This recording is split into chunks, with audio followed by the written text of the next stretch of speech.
kesehatan mental di kalangan masyarakat.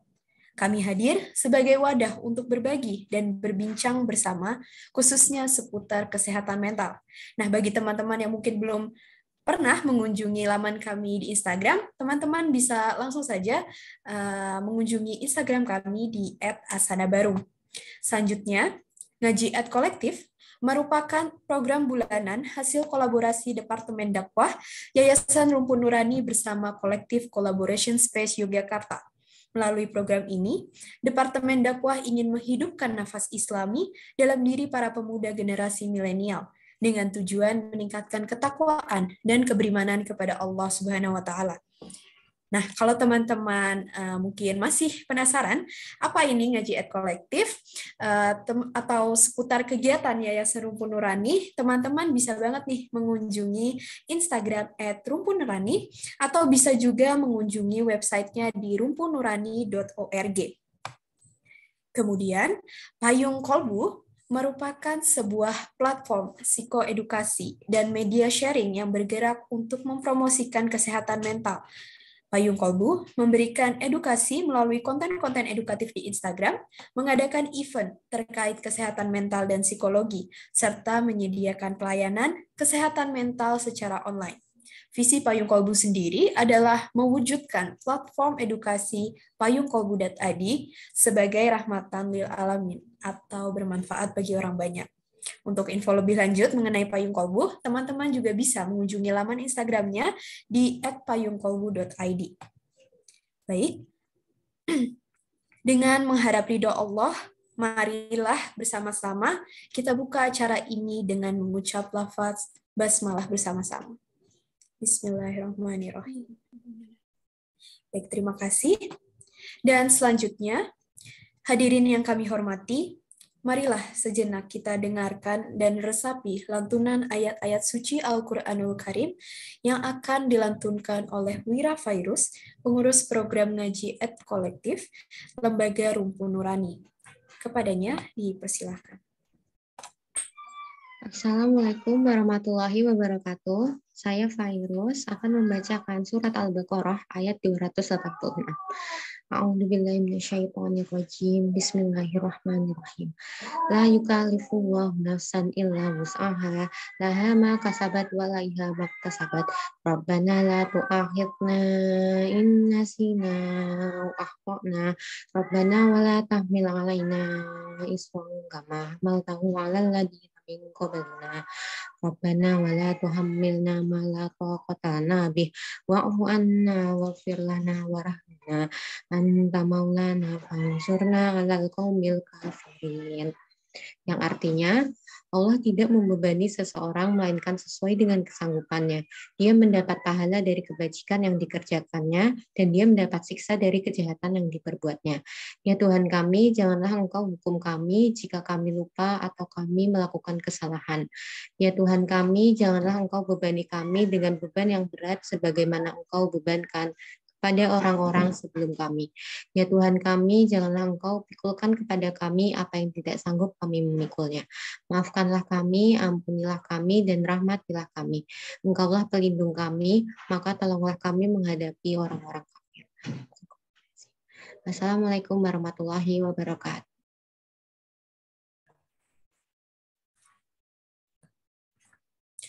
Maha benar Allah yang agung dengan segala firman-Nya. Terima kasih kepada Wira Fairuz yang telah melantunkan Al-Quran Surah Al-Baqarah ayat 286. Baik, selanjutnya sebelum kita masuk kepada acara inti, hadirin yang kami hormati, ada 3 hal menarik nih yang perlu kita ketahui bersama. Jadi yang pertama, akan ada hadiah menarik bagi peserta yang paling aktif dan partisipatif. Yang kedua, akan ada sejumlah hadiah juga bagi penanya dengan pertanyaan terbaik. Dan yang ketiga, akan ada hadiah spektakuler bagi peserta yang memenangkan lomba story kreatif. Untuk di akhir sesi materi nanti, kami akan mengumumkan pemenang 2 kategori pertama, yaitu untuk peserta yang paling aktif dan juga penanya dengan pertanyaan terbaik. Jadi kepada hadirin semuanya bisa mungkin nanti menyiapkan pertanyaan dari materi yang akan disampaikan untuk bisa mungkin mendapat kesempatan memenangkan door prize yang sudah kami sediakan. Baik, kalau begitu, tanpa perlu berlama-lama lagi, hadirin yang kami hormati, selanjutnya marilah kita ikuti bersama sesi kedua dari webinar The Unhealed Wound dengan penyampaian materi Tuntaskan Keresahan Masa Lalu untuk Sambut Aku Yang Baru. Sesi ini akan dipandu oleh seorang moderator yang merupakan mahasiswi program studi Ilmu Komunikasi Universitas Islam Indonesia. Baiklah, kalau begitu, marilah kita sambut bersama-sama Kak Nurul Aziza. Kepadanya dipersilahkan. Baik, terima kasih banyak Kak Lala atas penyambutannya. Assalamualaikum warahmatullahi wabarakatuh, teman-teman semuanya. Oke, selamat siang dan apa kabar semuanya? Saya harap semuanya selalu senantiasa berada dalam lindungan dan serta rahmat Allah Subhanahu wa taala. Baik teman-teman semuanya, saya ucapkan terima kasih banyak atas kehadirannya dan saya ucapkan selamat datang di acara webinar The Unhealed Wound Self-Healing and Inner Child Series dalam tajuk kajian Tuntaskan Keresahan Masa Lalu untuk Menyambut Aku Yang Baru. Baik teman-teman semuanya, di siang hari ini kita akan mengadakan sebuah kajian dan diskusi tentang self-healing dan juga inner child. Insya Allah saya juga di sini tidak akan sendirian.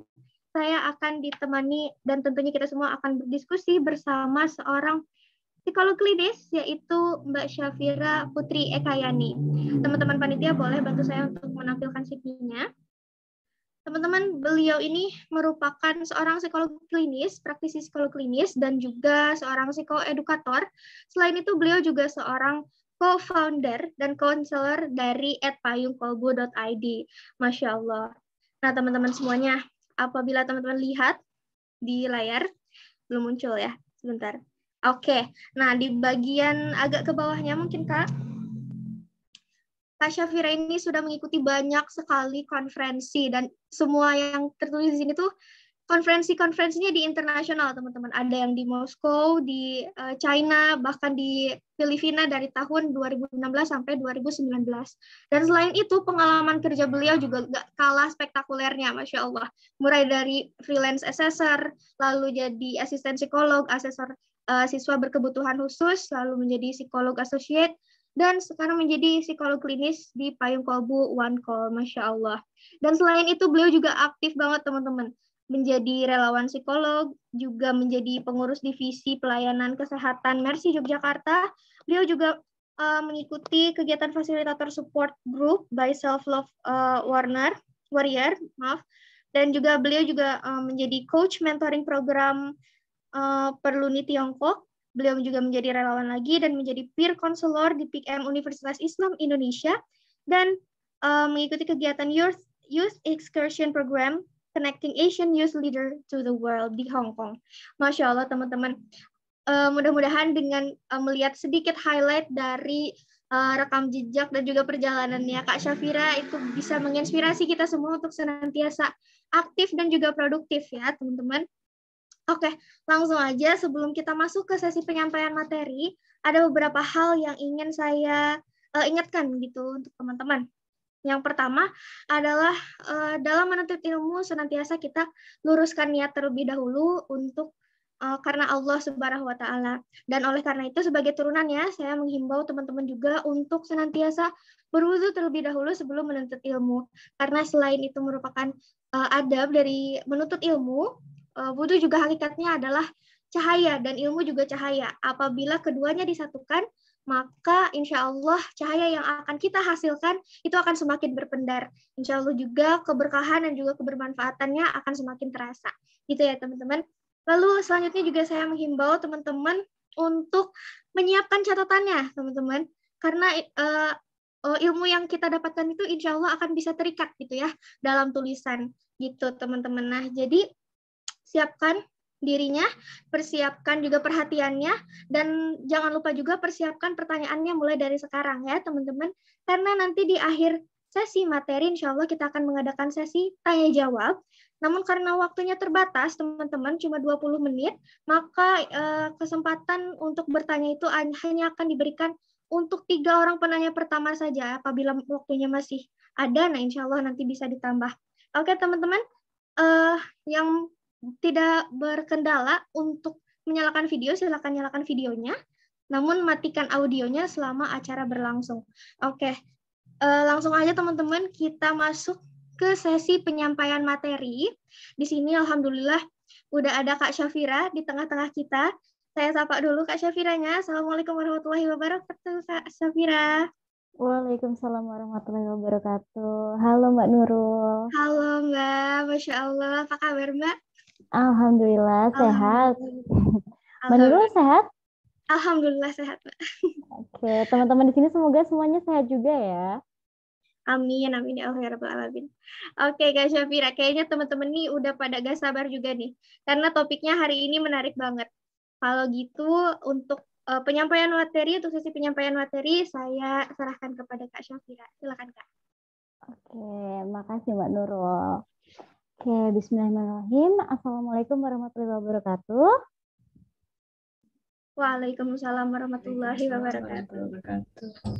Oke. Alhamdulillahirobbilalamin. Assalatu wassalamu ala asrofil anbiya'i wal mursalin ala sayyidina Muhammadin wa ala alihi washabihi ajmain la nabiyya ba'da amma ba'du. Senang banget nih aku ketemu sama teman-teman di sini di siang hari yang insya Allah dirahmati Allah. Yang lihat wajah-wajah freshnya, meskipun nggak semua buka kamera, nggak apa-apa. Di sini ngerti banget nih teman-teman, pasti ada yang ngadep laptop, ada yang ngadep HP-nya masing-masing di rumah, tapi semuanya punya semangat yang sama, yaitu semangat menuntut ilmu. Aku mau ngucapin terima kasih buat teman-teman dari Asana Barung dan Rumpun Nurani yang telah mengadakan kegiatan ini, kegiatan kajian bareng ya.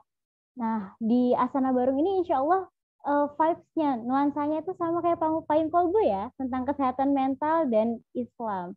Yang insya Allah kita di sini sama-sama nih pengen mengedukasi masyarakat nih untuk lebih perhatian nih terhadap kesehatan mentalnya.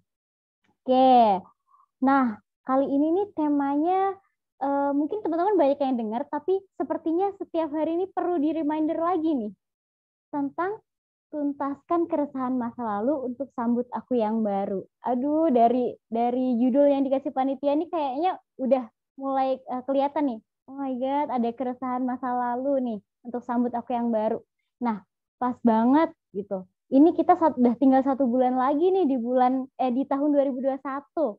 Udah tinggal memasuki Desember lalu tahun 2022. Nah, berarti kita perlu nih menyambut diri kita yang baru.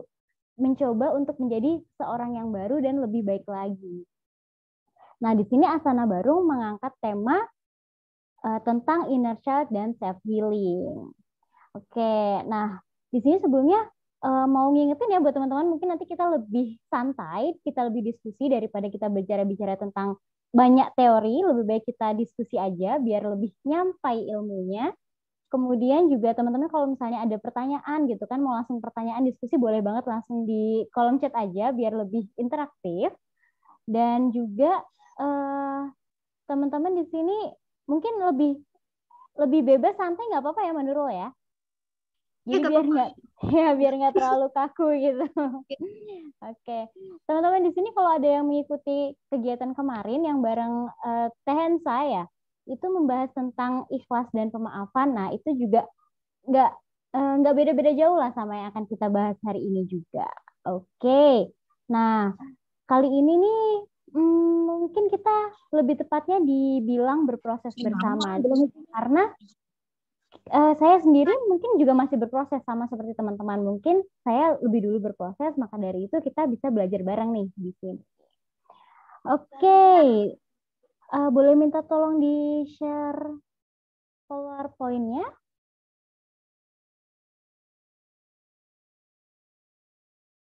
Oke. Di hari ini kita membahas tentang tuntasan keresahan masa lalu untuk sambut aku yang baru. Oke, pertama aku mau nanya dulu nih kabarnya teman-teman semua. Dan posisinya ada pada di mana aja nih? Boleh mungkin diramaikan kolom chatnya. Ada yang di Bandung. Gimana kabarnya Bandung? Ih, banyak yang dari Bandung ya. Luar biasa, Masya Allah. Luar biasa sekali. Dari Jogja. Oke, kan dari Jogja. Hujan. Baik, dari Magelang, gerimis. Oh iya, banyak yang lagi hujan ya. Kayaknya di Jogja ini juga mendung-mendung syahdu. Ini kebetulan saya juga lagi di Jogja. Dari NTB, Masya Allah, dari daerah kita ketimuran itu juga ada ternyata. Dari Kuningan, Tambak, Sumatera Barat. Masya Allah, ini dari barat ke timur nih, rame-rame nih di sini. Dari Banyumas, Makassar, Masya Allah. Nah, semua teman-teman di sini nih luar biasa sekali ya. Hadir sama-sama di sini buat berproses bareng, buat belajar bareng, buat menuntaskan keresahan masa lalunya. Mungkin hari ini nggak bisa tuntas, nggak apa-apa, karena yang namanya berproses nggak bisa sekali jadi. Yang namanya berproses itu butuh waktu yang panjang ya, bahkan mie instan aja butuh waktu kan untuk bikin gitu, butuh proses. Nggak apa-apa, kita di sini sama-sama menyambut diri kita yang baru, menyelesaikan masalah-masalah kita yang mungkin sebelumnya ini menjadi masalah yang kita tidak sadari. Oke, next.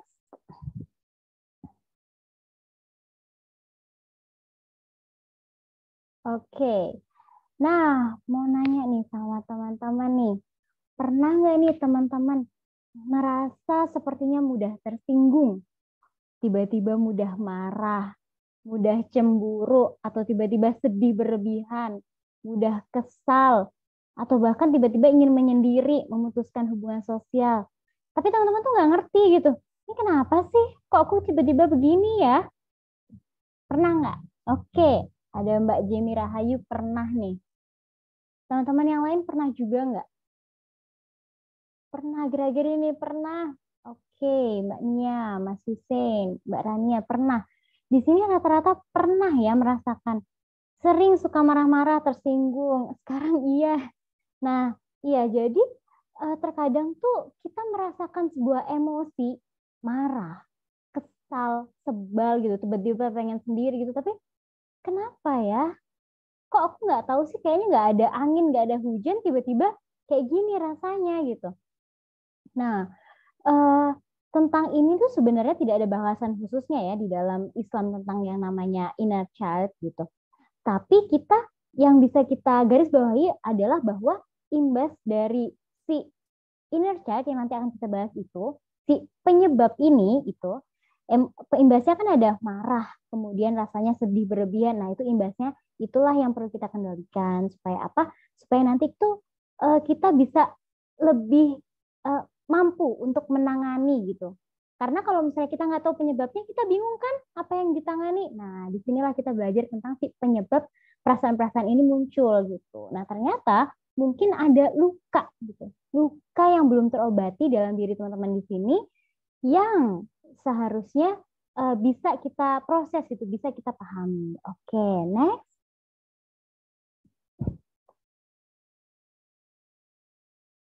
Nah, ini sebuah kalimat nih buat kita semua nih. Banyak orang dewasa ini yang terus tumbuh mendewasa. Tapi mereka nggak tahu, mereka nggak kenal, mereka lupa untuk mengenali lebih dalam tentang dirinya sendiri. Kita lupa menyadari bahwa kita mungkin memiliki luka dan trauma masa kecil yang belum terselesaikan.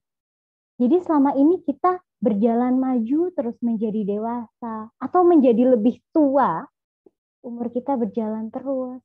Tapi kita tuh nggak benar-benar kenal sama diri kita sendiri. Jadi kita nggak tahu nih emosi-emosi negatif yang kadang kita rasakan ini penyebabnya apa. Kenapa gitu. Kadang kita abai. Kita lupa sama kejadian-kejadian masa kecil yang membuat kita terluka, yang kita anggap sudah selesai, tapi ternyata belum. Nah, itulah yang membuat menyebabkan kita yang tadi mudah marah, mudah kesal, seperti itu. Oke, next. Oke, teman-teman di sini tuh pasti suka belajar ya, suka dong. Apalagi ngikut kajian ed kolektif nih. Apalagi teman-teman di sini berada di dalam forum belajar. Pasti teman-teman suka belajar kan? Tapi teman-teman, seberapa ingat teman-teman untuk belajar memahami diri sendiri? Untuk belajar tentang diri teman-teman sendiri. Mungkin teman-teman banyak nih belajar tentang hal-hal di luar sana. Gitu. Belajar tentang bagaimana membuat ini, bagaimana membuat itu, bagaimana untuk menjadi produktif. Tapi teman-teman lupa untuk menyelami diri sendiri gitu. Tapi nggak apa-apa teman-teman, nggak perlu khawatir. Karena nggak pernah ada kata terlambat ya untuk yang namanya belajar.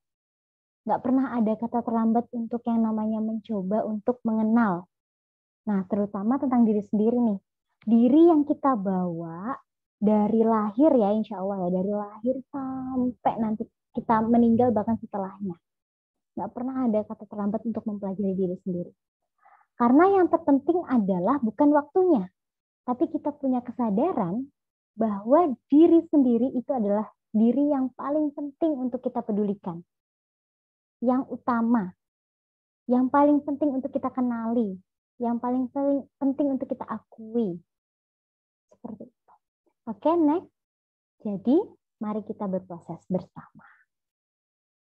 Nah, sebelumnya ini ada beberapa pertanyaan yang mungkin teman-teman bisa tanyakan ke diri sendiri nih. Coba tanyakan ketika teman-teman sedang merasakan perasaan yang tidak jelas gitu. Sebenarnya aku ngerasain perasaan apa sih? Gitu.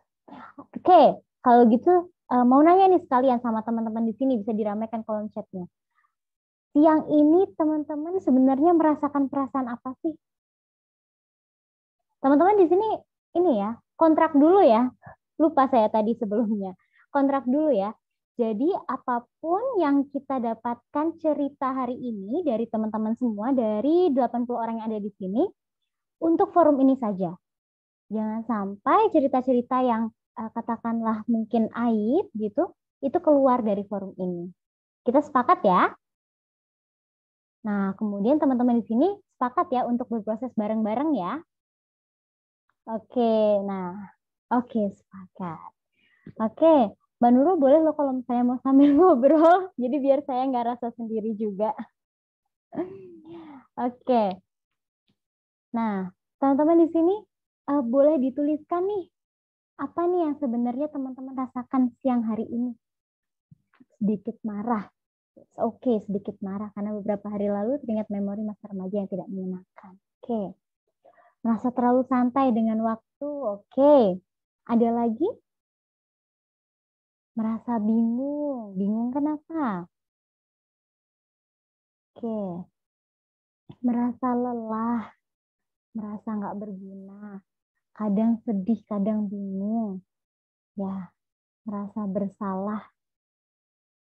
Oke, aku mau apresiasi nih buat teman-teman semua di sini yang sudah mampu untuk mengungkapkan nih perasaan yang setidaknya kenal dulu nih. Apa sih yang sebenarnya dirasakan gitu? Merasa cemas, merasa bimbang, merasa kekurangan, merasa butuh support, merasa galau. Ya, ini adalah sebuah proses pertama nih. Step awal nih. Teman-teman sadari dulu nih. Oh, aku lagi ngerasain ini toh. Dan akui aja, nggak apa-apa. Nggak perlu teman-teman di sini karena kita ada di forum belajar terus rasanya kayak merasa semangat, merasa bahagia. Kalau memang merasa bahagia, merasa semangat, that's okay. Tapi ketika teman-teman juga merasa galau, merasa sedih, merasa marah, that's okay juga. Perasaan monoton, mungkin perasaannya flat gitu ya. Oke, nggak apa-apa. Kita di sini sama-sama berproses. Nah, teman-teman juga bisa menanyakan pertanyaan lain nih ke diri teman-teman nih. Apa sih sebenarnya yang terjadi pada diriku? Kalau misalnya nih teman-teman ada yang galau nih. Oke, teman-teman galau gitu. Apa sih yang sebenarnya terjadi? Kok aku bisa galau ya? Teman-teman lagi tersinggung, lagi lelah gitu. Apa sih yang sebenarnya terjadi? Nah, teman-teman bisa nih tanya ke diri teman-teman sendiri. Nah, pertanyaan tentang kenapa, apa yang terjadi, penyebab, itu tuh menjadi sebuah jembatan buat diri kita tuh jadi kenal gitu. Emosi kita ini, oh penyebabnya ini, oh kalau penyebabnya ini berarti apa yang bisa aku lakukan? Itu. Nah, kemudian pertanyaan-pertanyaan lainnya juga bisa ditanyakan.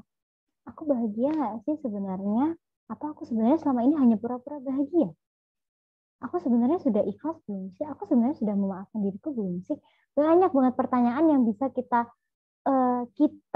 tanyakan ke diri sendiri untuk lebih mengenali diri kita. Nah, pertanyaan yang nggak kalah penting adalah, apakah aku sudah menyayangi diriku sendiri? Ataukah sebenarnya selama ini aku hanya baik pada orang lain, tapi aku lupa untuk menyayangi diriku sendiri? Sudah mulai apa ini? Sudah mulai bertanya-tanya? Sudah mulai menyayangi? Oke. Sudah mulai menyayangi, alhamdulillah ya. Sudah mulai pelan-pelan kita berproses untuk menyayangi diri kita sendiri. Nah, pertanyaan yang jauh nggak kalah penting lagi, apakah aku terluka? Apakah aku pernah terluka? Atau apakah aku sudah sembuh dari luka? Sudah mulai menghargai, alhamdulillah.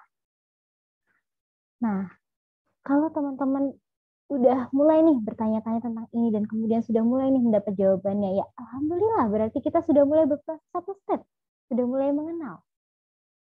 Pertanyaan, apakah aku terluka?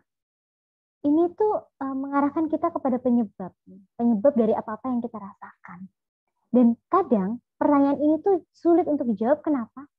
Terkadang kita sebagai manusia ini takut banget rasanya untuk mengakui luka. Kalau ditanya, kamu kenapa? Nggak apa-apa kok. Enggak, aku nggak apa-apa. Kamu terluka ya? Enggak. Kalau lukanya itu psikologis. Kalau lukanya di dalam hati gitu, lukanya di dalam jiwa kita gitu. Kadang kita malu untuk mengakui itu.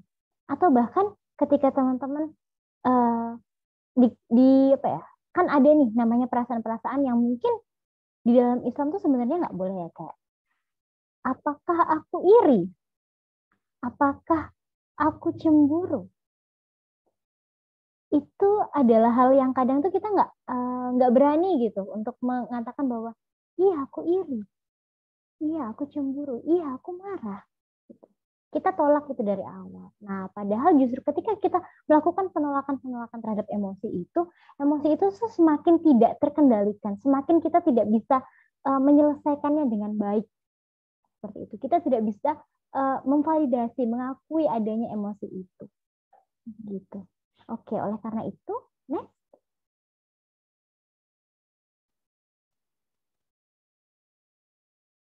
Oke, oleh karena itu kita perlu nih untuk mengakui dan menyadari bahwa setiap orang punya luka. Kita yang di sini yang tadi nih yang sudah mengungkapkan di kolom chat gitu. Bahwa tiap orang ternyata merasakan ya tiba-tiba marah, tiba-tiba kesal ini.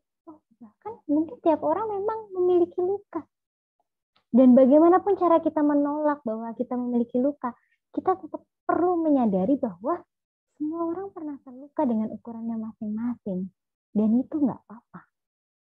Nah, sering kita dengar, it's okay to not be okay. Nggak apa-apa kalau kita terluka. Wajar, karena kita nggak pernah bisa mengendalikan hal-hal di luar diri kita. Yang bisa kita kendalikan itu di dalam diri kita. Yang di luar diri kita tuh susah. Ketika kita berusaha untuk mengendalikan hal-hal di luar diri kita berusaha untuk mengendalikan lingkungan kita, itu rasanya semakin berat, lukanya rasanya semakin dalam. Misalnya kita sedang hidup di dalam sebuah rumah kita. Kita nggak bisa mengendalikan adik kita, kakak kita, orang tua kita berperilaku seperti apa kepada kita. Nah, itulah yang kenapa ketika kita berusaha nih mengendalikan hal-hal di luar kendali kita, itu rasanya berat, rasanya semakin mencabik-cabik diri kita. Atau misalnya ada teman yang membuli, kita dibully sama teman kita. Itu menyebabkan luka psikologis gitu. Kemudian kita berusaha untuk nolak nih. Enggak, aku enggak terluka kok, enggak apa-apa gitu. Padahal sebenarnya belum selesai. Nah, akibatnya lukanya malah semakin dalam. Ya sama seperti luka fisik gitu. Luka fisik juga ketika tidak diobati dengan baik, ketika tidak benar-benar disembuhkan, lukanya malah akan semakin dalam, semakin infeksi. Seperti itu. Dan juga seperti luka fisik, luka psikologis juga perlu disembuhkan. We need to heal it.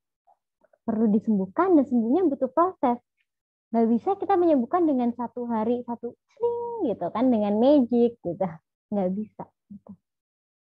Dan proses ini memang tidak mudah gitu. Dan tiap orang punya waktunya masing-masing. Tergantung bagaimana dia memproses itu. Dan di sini kita juga perlu sadari bahwa kita nggak boleh lupa untuk melibatkan Allah di dalamnya. Kenapa? Karena bagaimanapun hal yang terjadi di dunia ini semua tuh tidak bisa kita kendalikan, tapi semua di bawah kendali Allah. Dan bagaimana kita berprasangka, itulah yang akan terjadi. Oke, next.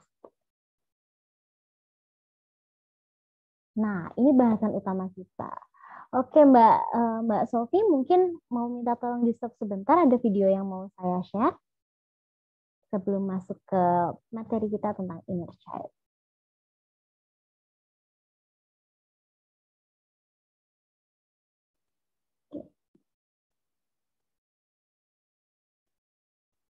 Oke.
Oke.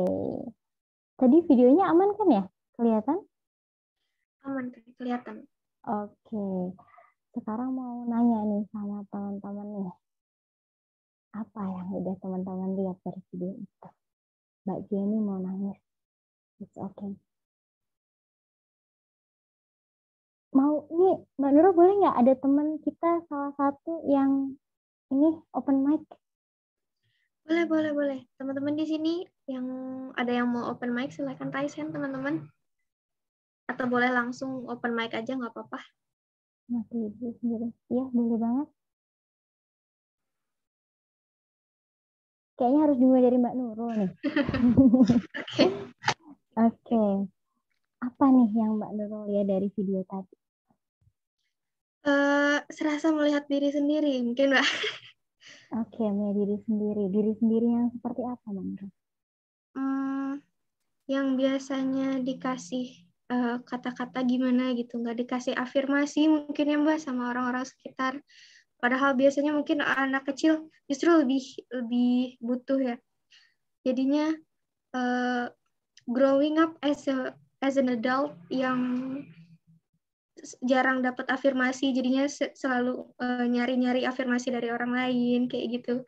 Terus akhirnya ketika nggak dapet, akhirnya malah jadi kayak ya udah ngurung diri aja, ngisolasi diri kayak gitu. Dan bener-bener relate kayak yang di video sih Mbak. Iya. Di situ digambarkan ya, ada seorang anak kecil yang awalnya bahagia, tapi ketika diberi judgment dan tidak ada yang memberi dia afirmasi positif, akhirnya dia tumbuh menjadi seorang dewasa yang dalam tanda kutip gagal, yang terkungkung dengan rantai-rantainya tadi.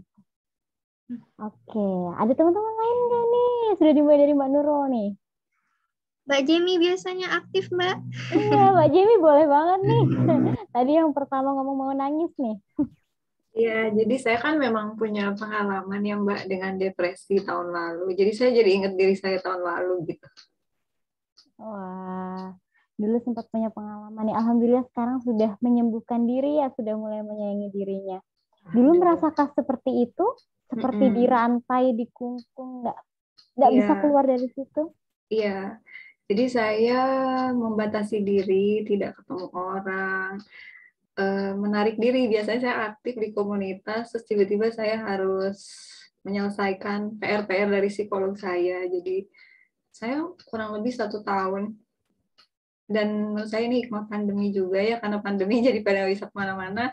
Saya dikasih fokus sama Allah untuk memulihkan diri sendiri sampai hari ini. Alhamdulillah, apresiasi dulu yuk, tepuk tangan sedikit buat Mbak Jamie yang sudah berhasil berproses ya. Meskipun tidak sebentar ya Mbak Jamie ya, butuh waktu 1 tahun lamanya, tapi Mbak Jamie berhasil nih untuk sampai di titik ini. Sampai di titik, tadi kalau nggak salah saya baca Mbak Jamie mulai menyayangi diri sendiri. Iya, terima kasih Mbak. Apakah itu juga dari masa lalu? Iya, semuanya dari masa lalu. Iya, semuanya dari masa lalu. Oke, love nih dari Mbak Nurul tuh ada love buat Mbak Jamie. Semangat terus untuk berproses ya Mbak Jamie. Iya, terima kasih. Oke, sedih ya rasanya ya, karena nggak bisa dipungkiri mungkin sebagian besar dari kita yang lagi ngumpul di sini nih, yang lagi pengen berproses untuk menyelesaikan masa lalunya nih, ada di sini melihat nih di video itu gitu kan, seorang anak kecil yang ya Allah kasihan banget dia, bahkan sama dirinya sendiri ketika pertama kali ketemu nih kan, ketika dirinya dewasa ketemu dirinya kecil juga bilang kalau kamu nggak bisa gitu, kamu nggak berbakat gitu. Nah setelah dia lihat tentang masa-masa lalunya, barulah dia menyesal bahwa oh my God, aku harus memeluknya biar sembuh, biar kamu berharga. Nah, oleh karena itu, hari ini kita akan membahas tentang inner child. Apa sih itu inner child? Oke, Mbak Sofi mungkin boleh dibantu share screen lagi?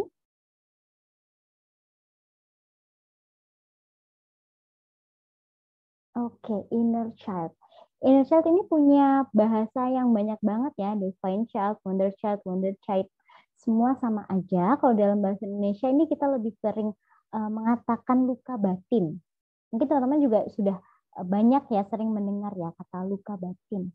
Nah, apa itu inner child? Inner child adalah salah satu bagian dari alam bawah sadar manusia yang menjadi sisi kepribadian yang terbentuk dari pengalaman masa kecilnya. Iya, pengalaman masa kecilnya yang membentuk dia yang sekarang. Kepribadian kekanak-kanakan atau kepribadian anak-anak yang masih melekat pada diri kita hingga saat ini. Hingga kita yang terlihat dewasa di luarnya. Tapi itu sebenarnya semua dari diri kita ini punya sisi kekanak-kanakan, punya sisi joy, innocent yang mungkin beberapa dari kita mampu untuk mengakuinya dan beberapa dari kita masih malu-malu, masih takut untuk mengakuinya. Jadi seringnya kita pendam. Nah, dan inner child yang terluka itulah yang berbahaya nantinya untuk diri kita.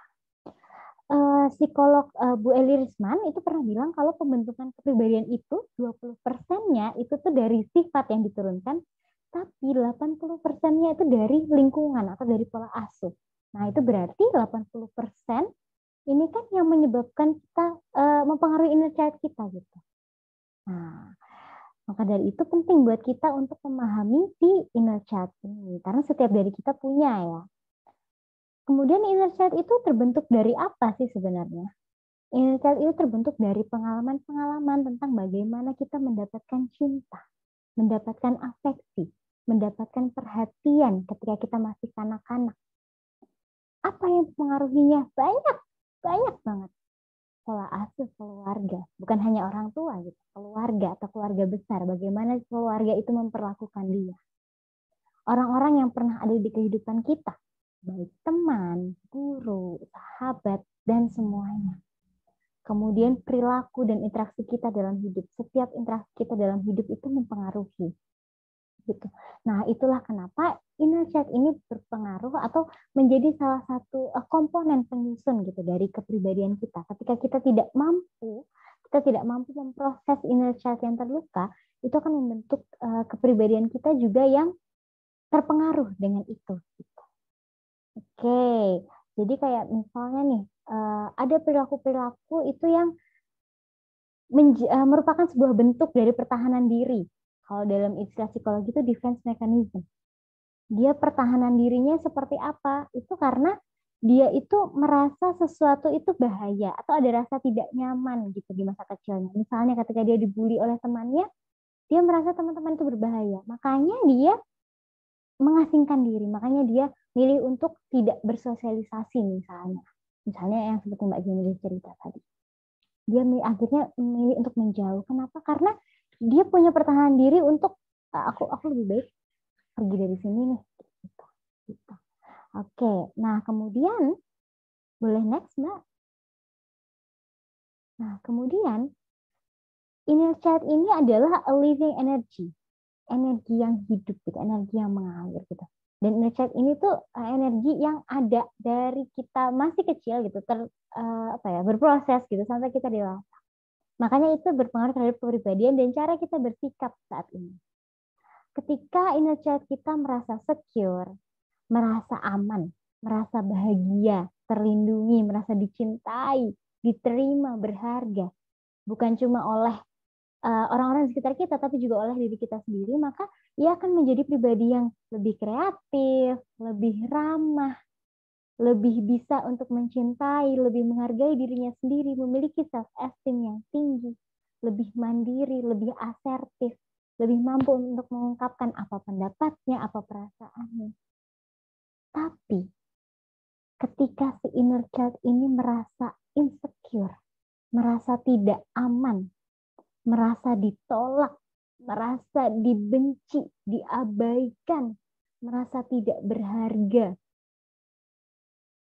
maka dia akan menjadi pribadi yang akhirnya mudah tersinggung, tidak percaya diri, tidak mau dikritik, dia mudah marah, dia takut akan disakiti, dia khawatir, dia insecure, dia penuh dengan kecemasan, dia depresi.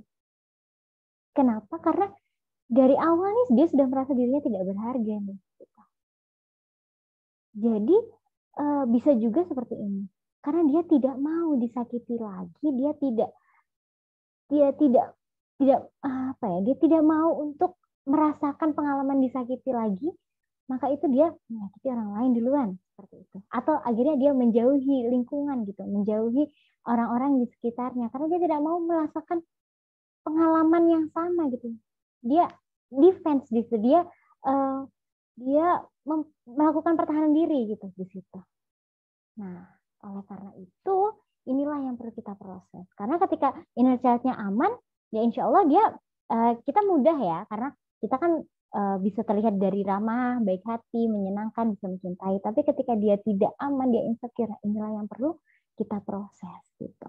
Misalnya nih, ketika ini yang aman ya, ketika dulu waktu kecil gitu kan, ayahnya menyayangi dia gitu, ayahnya mempedulikan dia, terus diberi kasih sayang yang cukup gitu, dia melihat orang tuanya harmonis seperti itu.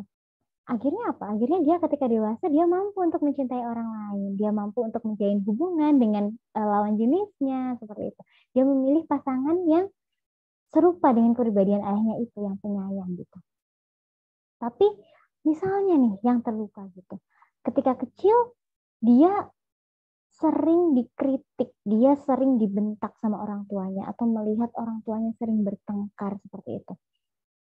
Itu pasti nggak nyaman banget ya. Atau orang tuanya sering menuntut dia untuk menjadi selalu yang terbaik sehingga kalau dia tidak baik itu bukan anak papa, bukan anak bunda. Nah, hal itulah yang akhirnya biasanya menjadi membuat teman-teman itu atau membuat orang-orang itu tuh menjadi sulit untuk bercerita atau merasa depresi, merasa sering cemas karena merasa tidak cukup baik seperti itu.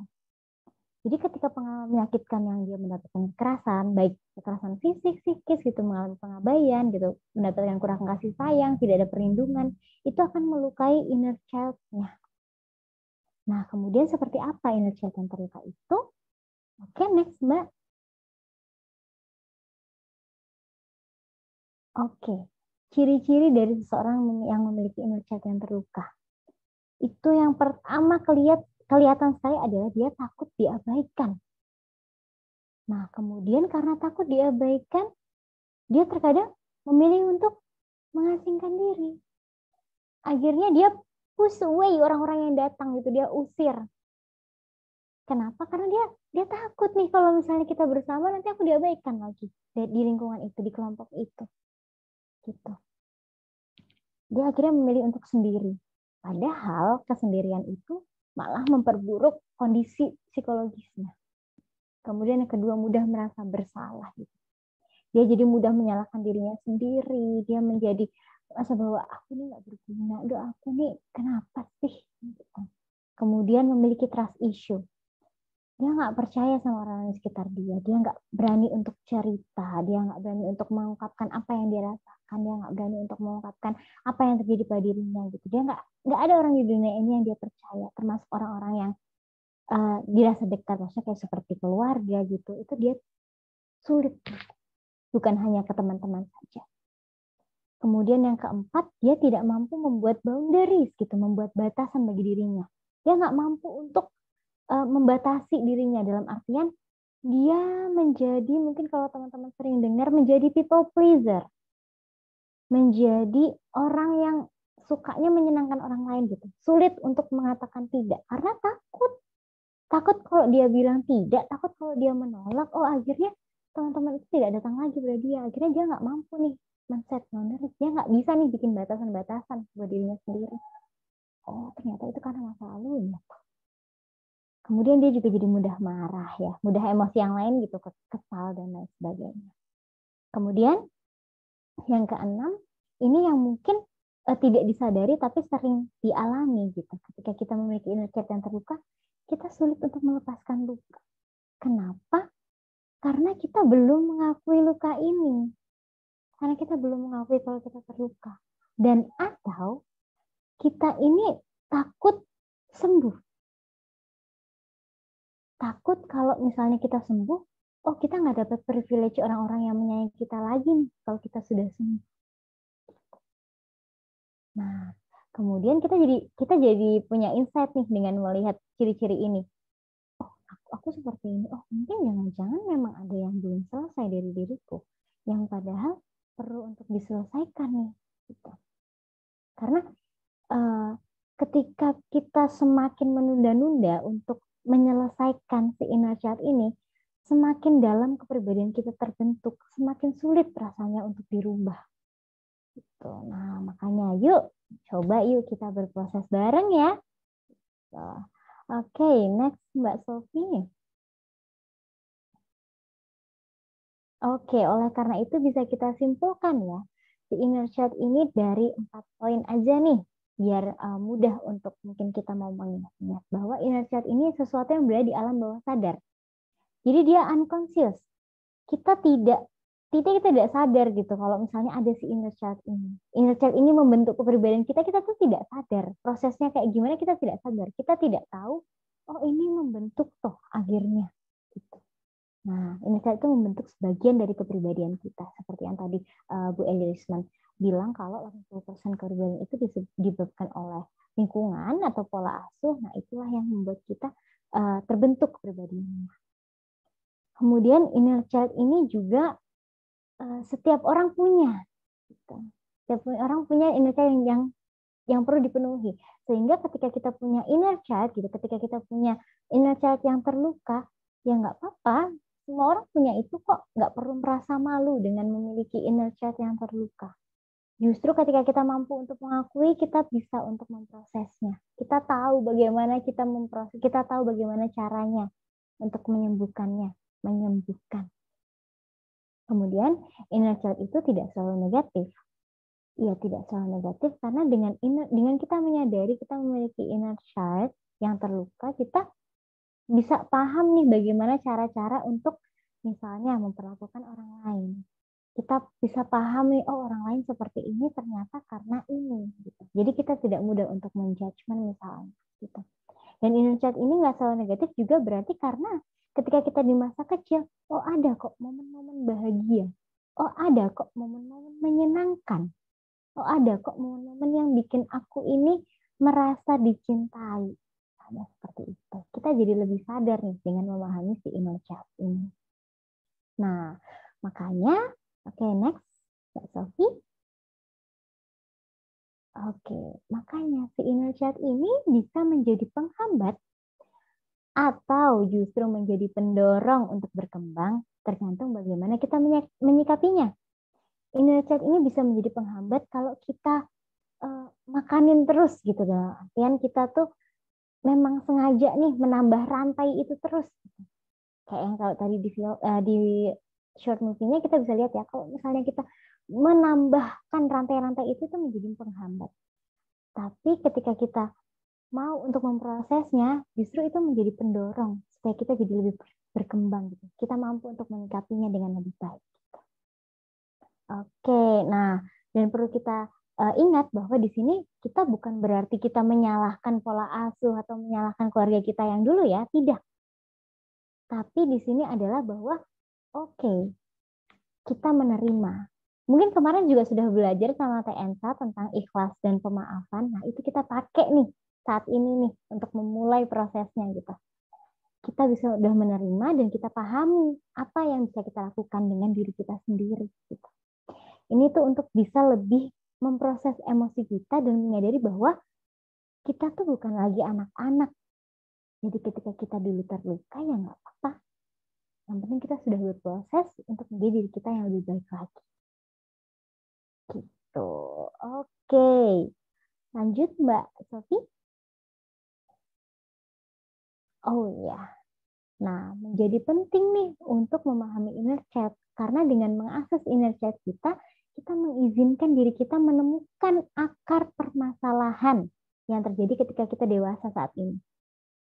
Karena selama ini yang kita bingung, kok aku tiba-tiba jadi marah ya, kok aku tiba-tiba jadi kesal ya, karena satu hal kecil yang mungkin tidak kita sadari, misalnya kita menumpahkan minuman gitu. Padahal kan kita tinggal bisa ngelap gitu. Tapi kok tiba-tiba aku marah besar ya? Oh, ternyata mungkin ada inner child nih. Nah, dengan kita pahami, kita tahu nih ada yang namanya inner child ini, kita mengizinkan diri kita menemukan akar permasalahan yang terjadi. Nah, dan perlu kita pahami bahwa ketika kita tertrigger oleh suatu kejadian, mungkin aja ada hubungannya dengan bagian diri kita yang terluka. Nah, kebalikannya Mbak Sofi. Oke. Nah,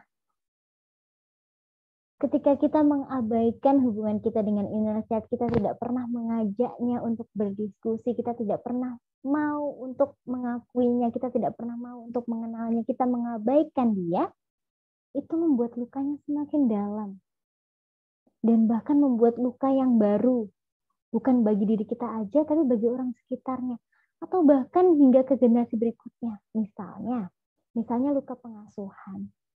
Akhirnya apa? Akhirnya kita yang rasanya ingin menolak untuk mengasuh seperti itu, tidak sadar terbawa. Karena kita belum sembuh, kita belum selesai nih. Terbawa akhirnya ke generasi berikutnya. Gitu. Nah, inilah kenapa inner child kita harus kita selesaikan.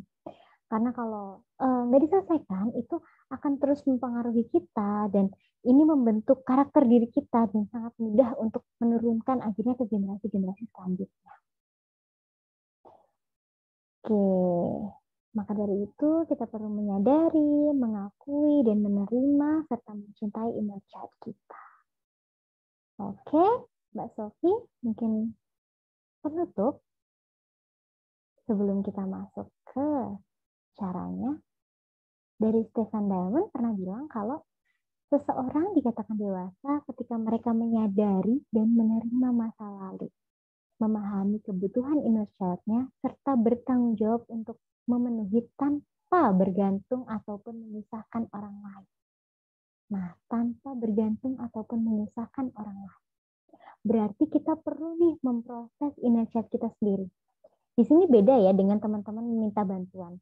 It's okay ketika teman-teman meminta bantuan, apalagi dengan profesional, itu bukan bagian dari bergantung atau menyusahkan, tapi bagian dari teman-teman berproses. Nah, yang tidak boleh adalah ketika teman-teman tidak paham nih tentang kebutuhan inner child-nya dan teman-teman menyusahkan, dalam artian teman-teman tiba-tiba marah yang meledak-ledak tanpa disadari. Oke, next. Well, pertanyaannya nih, ternyata di kolom chat ada lumayan banyak pertanyaan-pertanyaan. Oke, nanti saya baca ya. Nah, siap untuk sambut diri yang baru? Mau nih, dengar nih, teman-teman, dengar, lihat nih, baca teman-teman. Saya siap, Mbak Jemi Rahayu, oke. Mau dong di boom? Insya Allah ready, siap, oke. Insya Allah siap, oke. Insya Allah kita sama-sama berproses di sini ya. Insya Allah siap, senang banget. Oke, insya Allah siap. Well, ayo. Oke, yang pertama kita perlu terkoneksi dulu dengan inner child kita. Oke? Oke, bismillah. Next slide, Mbak Sofi. Gimana nih caranya buat kita terkoneksi dengan inner child kita? Well, yang pertama, kita perlu mengakui keberadaan inner child. Akui dulu. Jadi dengan mengakui kita kita menyadari bahwa oke, ada inner child dan mungkin ada inner child yang terluka. Kemudian kita mulai untuk berdialog dengan diri kita sendiri. Bisa juga kalau teman-teman mungkin suka menjournaling gitu kan, membuat tulisan, boleh tulis surat buat diri sendiri. Nah, teman-teman juga bisa pakai self talk gitu, mengatakan pada diri sendiri gitu bahwa aku mencintaimu. Gitu. Atau self talk di depan cermin juga boleh. Aku menyayangimu. Terima kasih aku sama ini sudah berjuang. Nah, teman-teman juga bisa mengingat dan menuliskan kejadian-kejadian menyenangkan di masa kecil. Teman-teman bisa meditasi dan yang akan kita lakukan nanti di akhir sesi setelah sesi diskusi yaitu self healing. Nanti kita coba untuk berproses bareng-bareng satu kali ini ya. Terima kasih kepada Asana Barung nih yang sudah mengumpulkan kita di sini dan berproses bareng-bareng. Oke. Nah, sebelum itu, next slide Mbak Sofi. Nah, bismillahirrahmanirrahim. Nah, kita perlu ingat dulu bahwa Allah Ta'ala pernah berfirman, aku sesuai prasangka hambaku. Aku bersamanya ketika ia mengingatku. Nah, berarti teman-teman di sini mulai berprosesnya benar-benar dari dalam ya, insya Allah ya. Kita sama-sama berprasangka bahwa Allah menyayangi kita, bahwa Allah tidak pernah membebani melebihi dengan kemampuan kita. Seperti yang tadi sudah dibacakan ya ayatnya di awal, bahwa kita pasti diberi kemampuan untuk menghadapi setiap cobaan-cobaan yang ada, dan bahwa tiap luka, tiap sakit yang diberikan kepada kita itu untuk menghapus kesalahan-kesalahan kita. Oke, next kita mulai dengan definisi self healing yang mau kita lakukan nanti ya setelah diskusi. Jadi self healing ini adalah proses penyembuhan luka psikologis oleh diri sendiri, ya, self dan healing. Self diri sendiri, healing penyembuhan. Berarti proses penyembuhan luka yang dilakukan oleh diri sendiri. Jadi self healing ini berfokus pada diri sendiri, namun dengan kesadaran bahwa Allah Subhanahu wa Ta'ala yang memberikan kita semua kesehatan dan kesembuhan. Karena kita utamanya adalah untuk mencari ridho Allah dalam melakukan healing ini. Oke, next.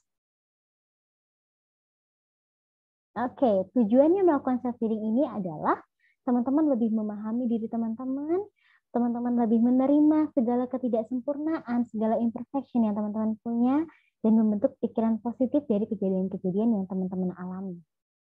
Teman-teman, ketika teman-teman nanti mencoba sendiri di rumah ya, setelah kita proses hari ini, itu teman-teman bisa terbantu untuk menjadi pribadi yang lebih mampu ketika ada kesulitan-kesulitan yang dihadapi.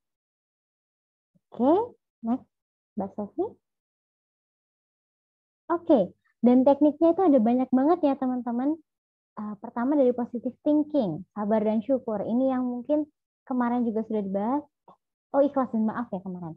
Nah, sabar dan syukur itu yang bisa kita lakukan, karena sabar dan syukur adalah menjadi penolong kita. Kemudian deep breathing relaxation, ini yang juga banyak bisa untuk dilakukan gitu dengan pernafasan dalam melalui hitungan 478. Kemudian positive self-talk, self-acceptance, self-compassion, self-love, mindfulness, expressive writing, inner place, golden habit. Golden habit ini adalah membangun kebiasaan-kebiasaan emas, gitu, kebiasaan-kebiasaan baik.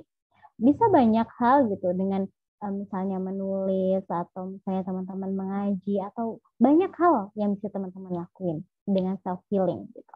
Dan di sini kita nggak bisa bahas satu kaligus karena waktunya terbatas ya. Jadi kita membatasi dengan self-healing, deep breathing relaxation, sama imagery aja nanti di akhir sesi. Dan untuk teknik-teknik ini mungkin boleh Asana Barung membahasnya lagi di next ya. Mungkin Mbak Nurul ya. Insya Allah, Mbak. Insya Allah. Ya, insya Allah ya ada khusus tentang self-healing, karena membahas self-healing ini memang tidak cukup sebentar sekali. Oke, closing.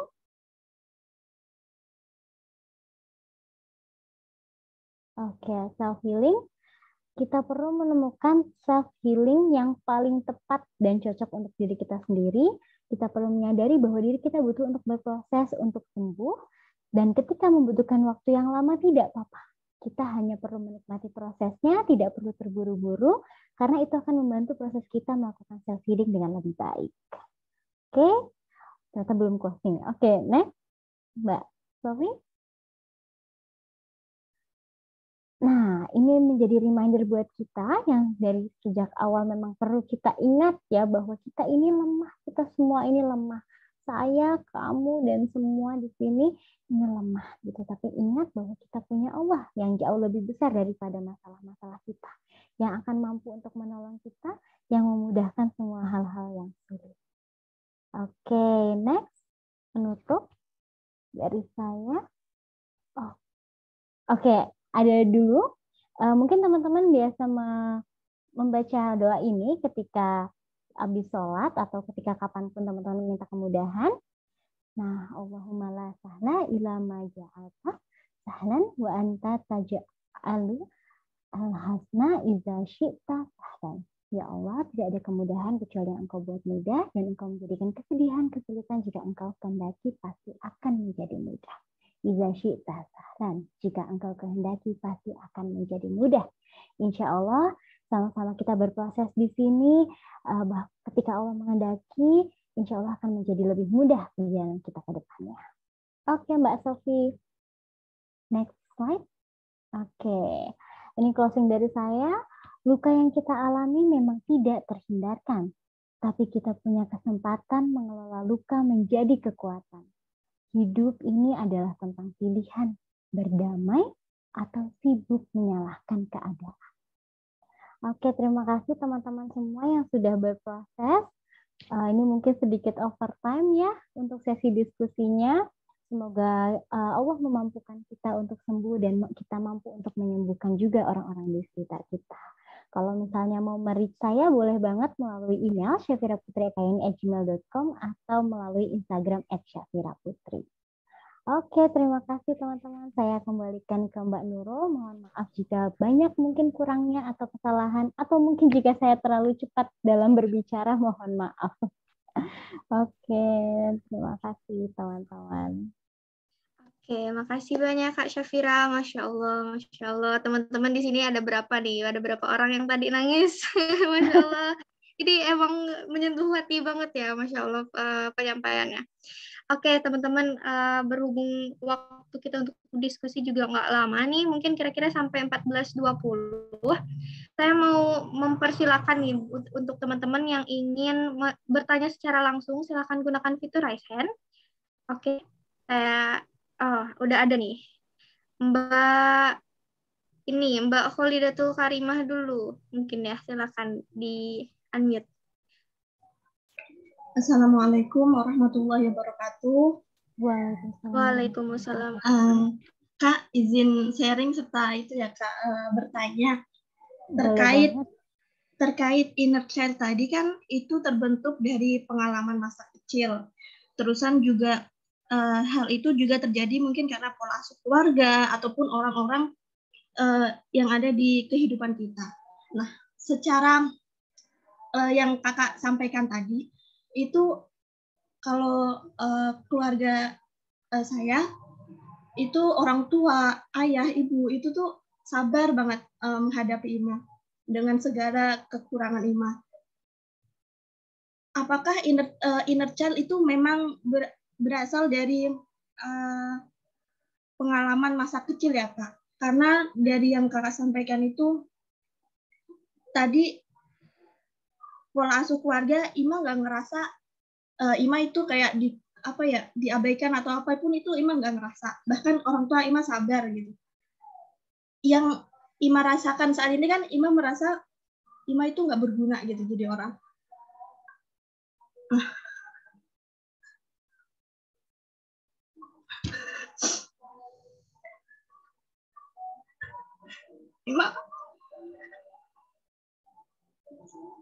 Ima ngerasa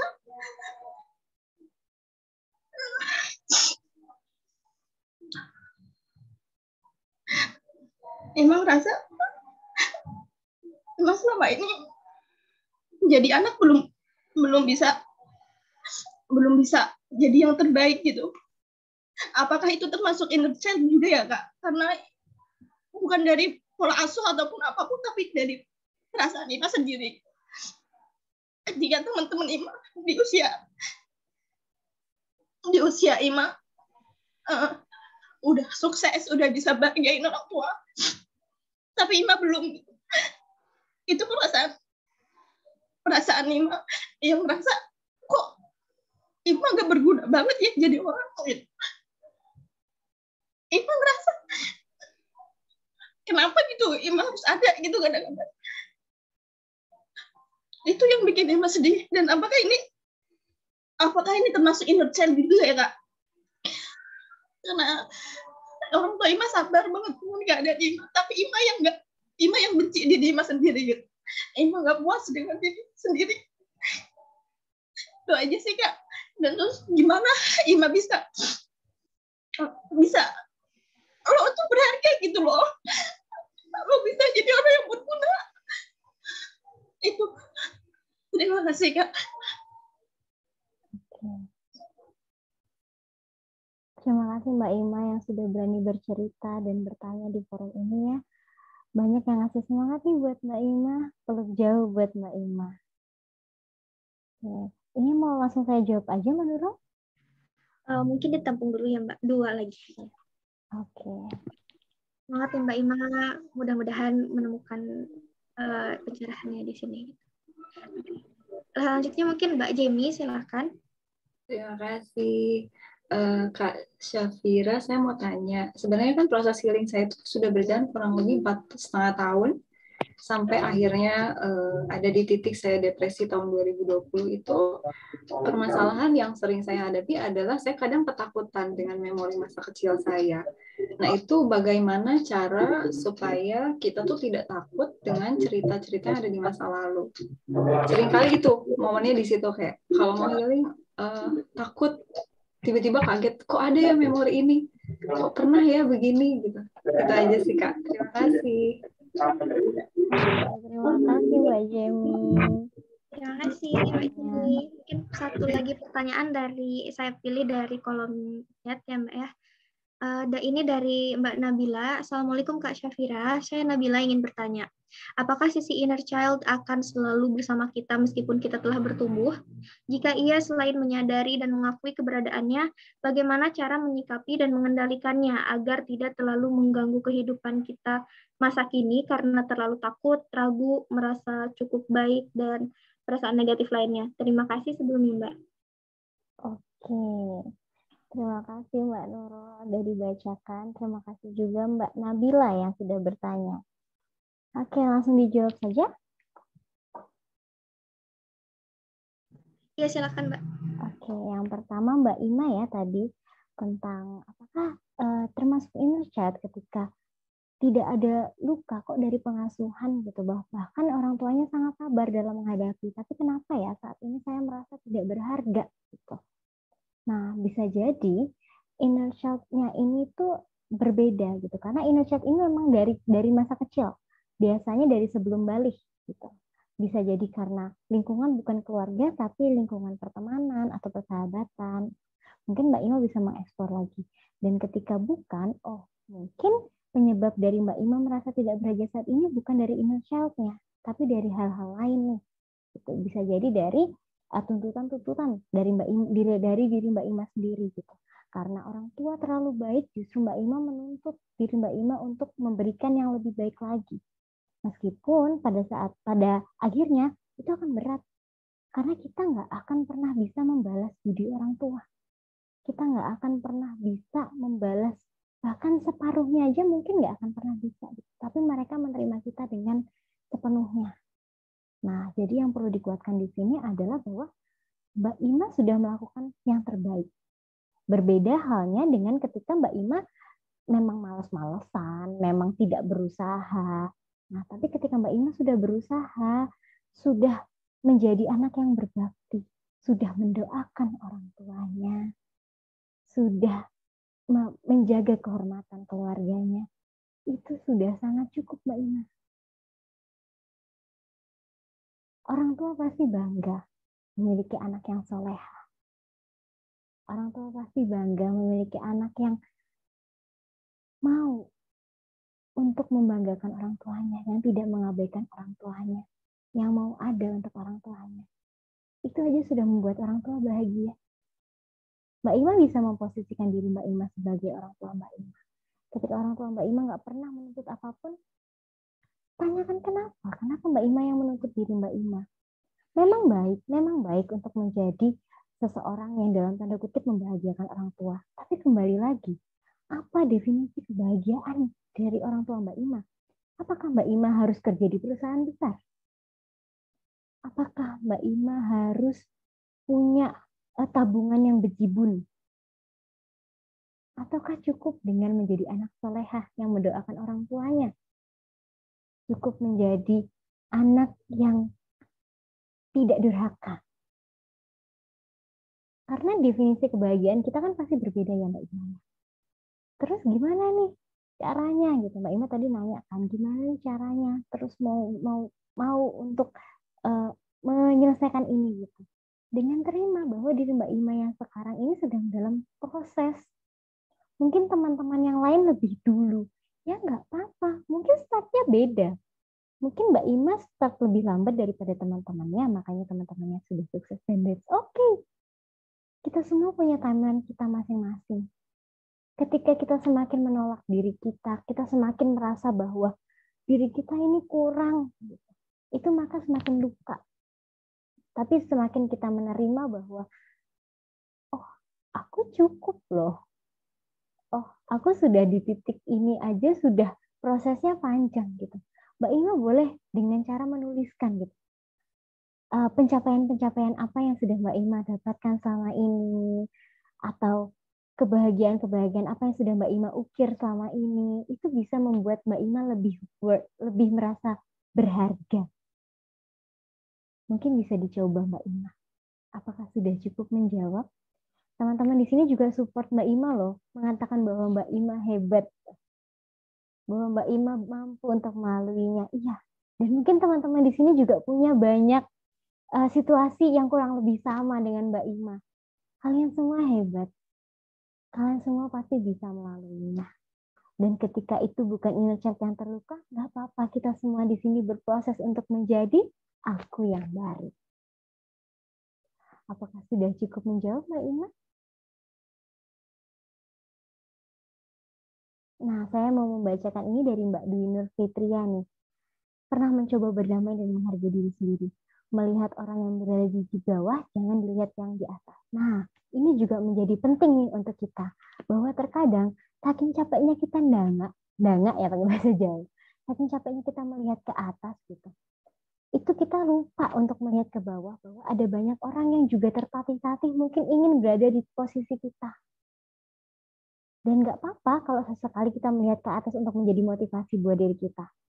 Nah, tapi kita juga perlu untuk menyeimbangkan untuk melihat juga ke bawah bahwa kita sudah berada di posisi ini nih, kita berada di titik ini nih, di titik yang insya Allah di titik yang hebat gitu, menjadi versi terbaik dari diri kita.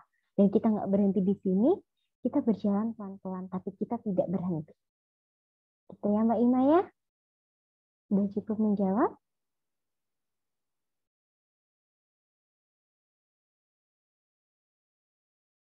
Oke, gimana Mbak Nurul? Apakah dilanjut atau kita menunggu respon dari Mbak Ima? Mungkin sambil menunggu kita lanjut dulu aja, Mbak. Oke, boleh. Pertanyaan kedua dari Mbak Jemi ya, tadi ya. Pertanyaan yang juga bagus banget ya. Karena prosesnya tuh nggak cepet ya Mbak Jemi ya. Sudah mengalami sendiri sebuah testimoni nih. Bahwa prosesnya memang tidak mudah dan tidak cepat. Dan bahkan mungkin kita akan menemukan titik di mana yang menjadi turning point gitu. Ketika kita benar-benar balik nih dari yang down banget menjadi up lagi gitu. Nah, tapi kita sering menemukan nih ketakutan-ketakutan kita akan memori tentang masa kecil kita. Dan seringkali karena takut ini kita menjadi bingung ini apa yang harus kita lakukan nih dengan kita takut. Nah, yang pertama, akui bahwa kita pernah punya memori itu. Akui. Penting ini, utama. Saya garis bawahi, akui. Sebelum kita sadari, kita perlu akui keberadaannya. Bahwa ya memang kita punya. Dan ya nggak apa-apa toh. Memangnya kita nggak boleh terluka. Memangnya kita nggak boleh sedih. Memangnya kita nggak boleh punya, katakanlah ya misalnya, kita nggak boleh punya orang tua yang menuntut kita gitu. Nah Allah berikan itu loh. Berarti kita mampu toh? Nah, akui. Setelah diakui apa? Sadari bahwa ini pengalamanku yang membentukku seperti sekarang. Nah, jadi yang penting itu bukan tentang pengalamannya, tapi apa? Bagaimana kita merespon? Bagaimana yang kita lakukan setelahnya gitu. Ketika pengalaman yang sudah kita sadari ini membuat kita semakin terpuruk, there's something yang harus kita lakukan. Apa nih? What's next? Tapi ketika pengalaman yang dulu ini membuat kita menjadi terpacu bahwa aku pernah terluka dengan perkataan ini. Misalnya kita pernah dibully. Berarti kita mengelola nih supaya kita nggak membuli orang lain karena ini menyakitkan. Misalnya nih. Nah, setelah kita akui, kita sadari, kita tahu bagaimana kita merespon, insya Allah kita bisa menerimanya gitu. Sebenarnya kuncinya di memaafkan sih, tapi memaafkan ini termasuk proses yang di atas gitu, beyond gitu. Kenapa? Karena pernah dengar ini enggak? Tahapan grief, tahapan berduka yang dari Kubler-Ross yang dari denial, itu anger, nah bargain gitu. Nah itu tuh memang tahapannya seperti itu Mbak Jamie. Jadi nggak bisa cepat. Jadi memang kita ada denial dulu nih bahwa aku nggak mau nih terima memoriku yang terluka ini. Ya nggak apa-apa. Masih denial, masih anger, masih bargain dulu. Nah, sampai di tahap acceptance, sampai bisa memaafkan itu memang nggak cepat. Dan nggak apa-apa kalau butuh bertahun-tahun, that's okay. Nah, gitu ya Mbak Jamie, apakah sudah cukup menjawab? Sudah, terima kasih banyak Kak Syafira. Oke, alhamdulillah ya kalau sudah. Terima kasih Mbak Jamie, tetap semangat dan terus berproses ya. Oke, pertanyaan yang ketiga ini dari Mbak Nabila ya tadi ya. Apakah ini, ya Mbak Nurul ya? Iya. Oke. Nah, apakah inner child ini tuh selalu ada di diri setiap orang? Jawabannya iya. Kita semua punya inner child. Karena kita lahir-lahir nggak langsung gede toh? Atau ada di sini teman-teman yang lahir langsung gede? Teman-teman di sini ada yang lahir-lahir gitu kan langsung, wah saya sudah dewasa. Nggak ada ya? Semua pasti semua pasti melewati proses masa kecil. Nah, oleh karena itu semua pasti pernah memiliki inner child gitu. Nah, kemudian bagaimana cara kita menyikapi inner child yang terluka? Nah, sama seperti yang Mbak Jamie tadi ya, kita prosesnya akui dulu bahwa kita memang punya inner child, kita sadari. Kemudian cara-cara yang lain gimana sih yang bisa kita lakukan secara secara real gitu, biar nggak cuma ada di pikiran. Oh, tuliskan apa yang membuat aku terluka, tuliskan apa yang membuat aku bahagia gitu, buat sebuah jurnal gitu. Dan mungkin bisa pakai gratitude jurnal kalau misalnya teman-teman mau berprosesnya lebih baik lagi gitu dengan jurnal bersyukur gitu. Apa yang bisa kita syukuri kita tuliskan. Nah, gimana nih cara nyikapinya kalau gitu belum selesai? Oke, mungkin kita perlu self healing, bisa dilakukan setiap hari atau di waktu-waktu teman-teman inginkan atau seminggu sekali atau kapanpun teman-teman mau gitu. Nah, tapi self healingnya bukan yang kayak ini ya, yang banyak ramai di Instagram gitu ya, self healing ke Bali. Self healing itu agak konsumtif ya self healingnya, bukan yang itu yang dimaksud self healing. Self healing di sini adalah proses penyembuhan oleh diri sendiri. Gitu. Apakah sudah cukup menjawab, Mbak Nurul?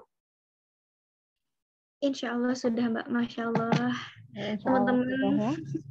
Ya, makasih banyak teman-teman semuanya atas partisipasinya, atas keaktifannya. Ini Masya Allah ramai banget sih, mungkin karena emang topiknya juga relatable ya untuk banyak orang di sini. Insya Allah teman-teman buat pertanyaan yang belum terjawab, nanti insya Allah akan dibahas di kajian-kajian selanjutnya.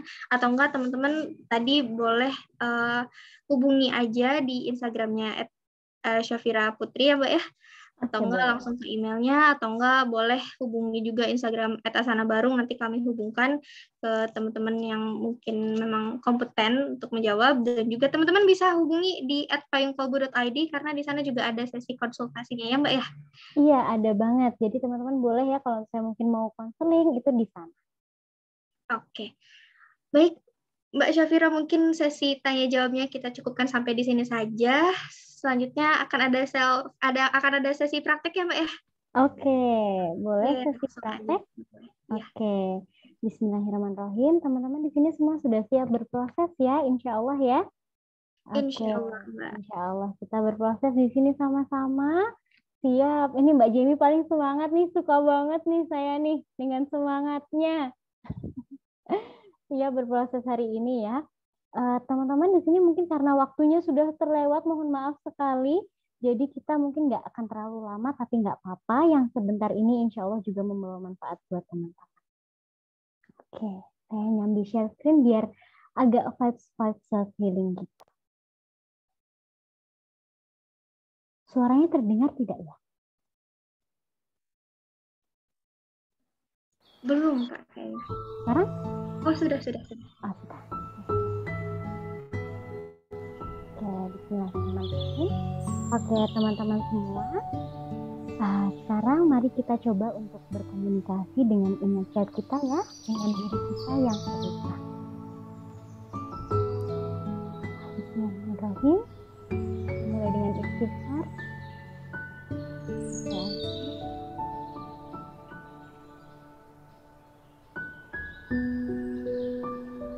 Kita atur nafas kita, tarik, tahan, hembuskan. Tarik lagi 4 detik. 2, 3, 4.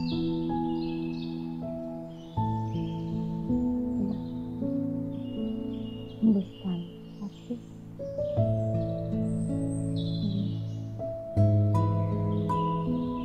Tarik lagi. Tahan.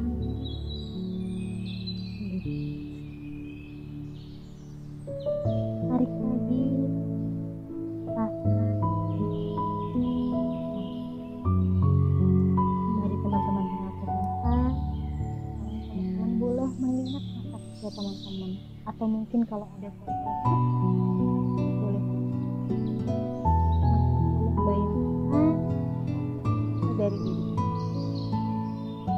Atau jika mau teman-teman boleh menatap ke cermin atau ke layar video. Coba pandang yang ada di layar itu, yang ada di cermin itu. Sambil mengatur nafas, tarik, tahan.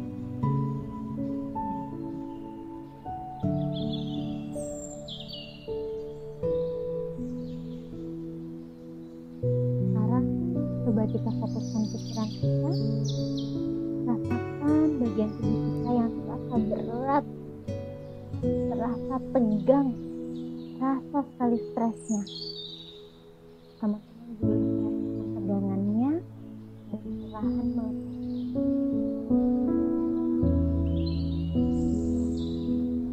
Pikiran ini dan segala hal.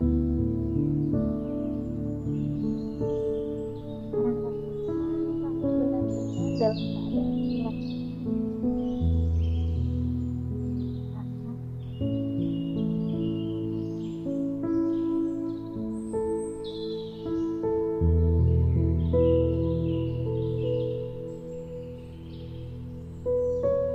Bayangkan hembusan udara dengan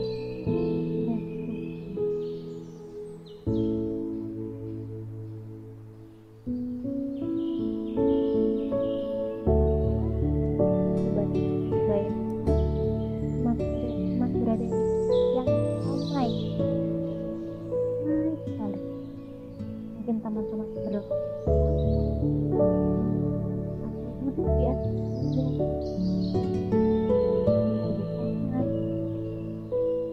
di mana saja di tempat yang merasa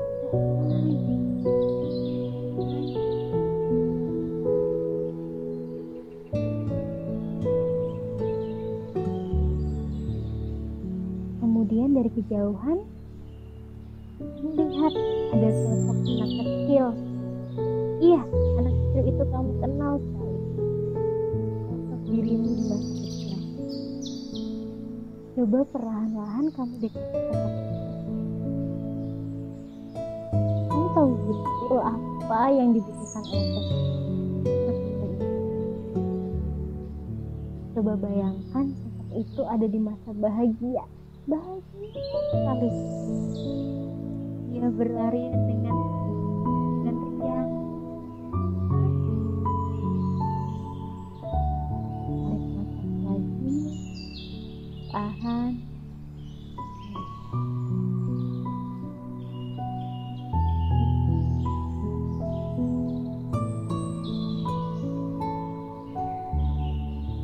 Sekarang coba tatap lagi mata anak kecil itu. Tatap dalam-dalam. Kamu bisa merasakan apa yang sedang jadi beban dan kenangan-kenangan yang berat untuknya. Mungkin kenangan yang menyakitkan, apapun. Kenangan dari orang tua, kenangan dari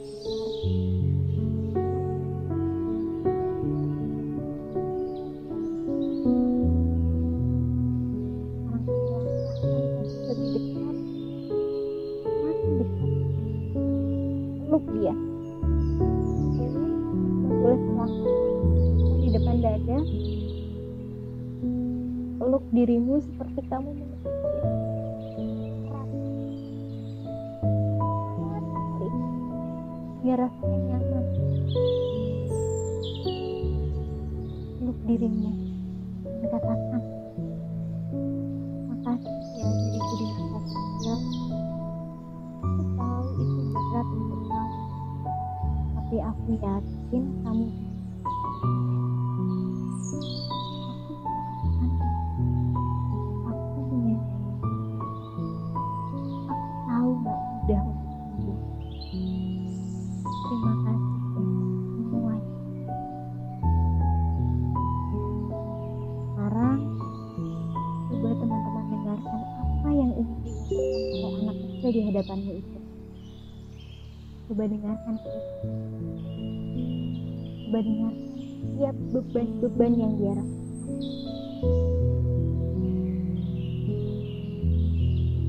Dengarkan dia lagi.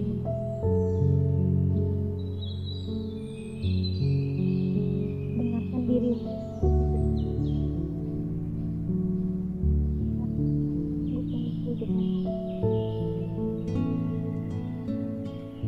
Tapi lihat lagi kembali ke dalam.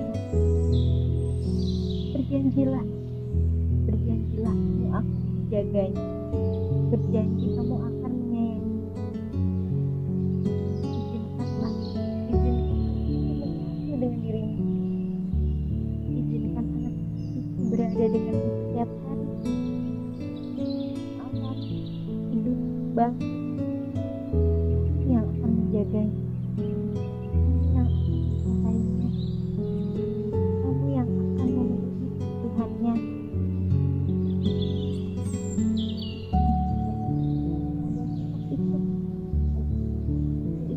Ada sosok dirimu yang menyatu dengan anak itu. Sekarang kembali fokus ke diri.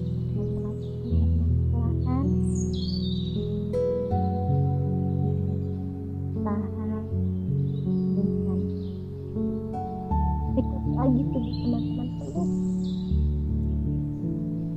lebih nyaman, lebih sampai rasanya hangat di dekat.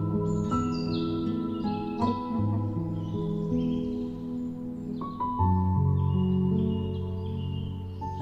Lalu lagi tarik nafas lagi sambil membayangkan apa yang kamu hadapi selama ini. Hembus. Tarik nafas lagi, rasakan setiap bebannya, setiap stresnya. Usap-usaplah tubuh yang selama ini menemani. Ucapkan pada dirimu sendiri, berjuang selama ini. Aku tahu ini gak mudah buat kamu. Aku tahu ini gak mudah bagi kita. Tapi kamu hebat banget. Sangat hebat beneran sampai detik ini. Sekarang, kalau kamu mau menangis, kalau kamu sedih, tidak apa-apa, curahkan saja.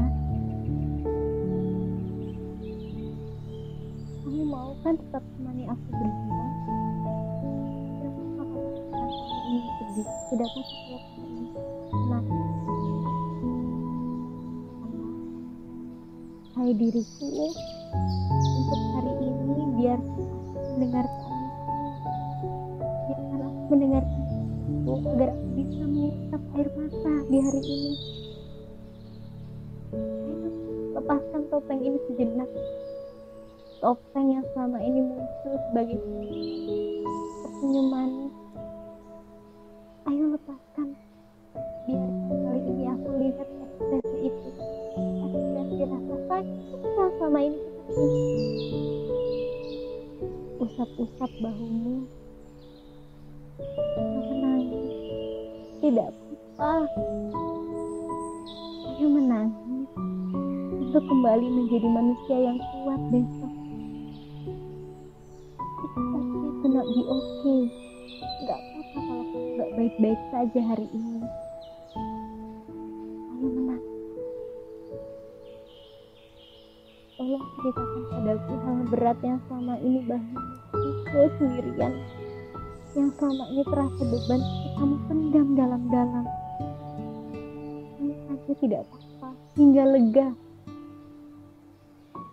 Maaf ya, selama ini aku memaksamu merasa manusia bahagia. Maaf, selama ini aku memaksamu memerankan manusia. Maaf, selama ini aku tidak memvalidasi emosi ini. Kan kamu bebas. Boleh melepaskannya. Tarik nafas lagi. Tahan. Hembuskan. Ya Allah, aku pasrah semua ini padamu.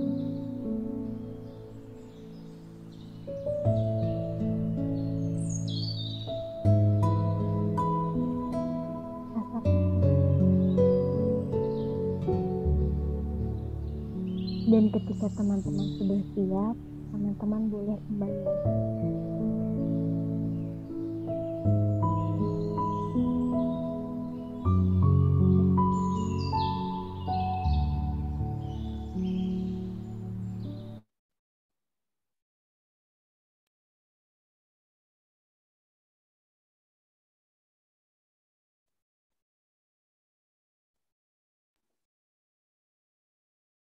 Ya Allah.